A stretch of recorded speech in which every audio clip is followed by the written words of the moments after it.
என்ன தீபாவளிக்கு 2 வாரம் தான் இருக்கு. அவன் மறுபடியும் இன்னைக்கே போனாதான் உண்டு. ஏன்னா இன்னைக்கு தான் எல்லாத்துக்கும் லீவ் இல்ல. வாங்க போலாம். எல்லாரும் பார்த்து போயிட்டு வாங்க. எனக்கு கொஞ்சம் உடம்பு சரியில்லை, நான் வரல.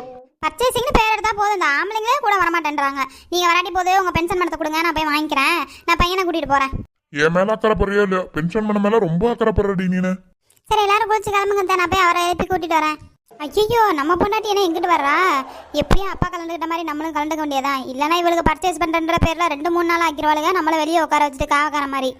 ஏங்க சொல்லுமா. ஏங்க ஏன் என்னாச்சு? என்னன்னே தெரியலம்மா. நேற்று நைட்ல இருந்து ஒரே தலைவலி, காய்ச்சல் வர மாதிரி இருக்குமா. நீ தீபாவளி பர்ச்சேசிங் உங்களை கூட்டிட்டு போலான்னு இருந்தாங்க. கடைசியில் இப்படி ஆயிடுச்சே. பரவாயில்லம்மா, நீ பசங்களை கூட்டிட்டு அப்பா அம்மாவை கூட்டிட்டு நீ போயிட்டு வாமா. சரிங்க, உங்க அப்பாவும் வரலன்ட்டாரு. அவருக்கு கொஞ்சம் உடம்பு சரியில்லைன்ட்டாரு. நான் உங்க அம்மாவை கூட்டிட்டு பசங்களை கூட்டிட்டு பத்திரமா போயிட்டு வந்துடுறேன். பார்த்து போயிட்டு வாமா.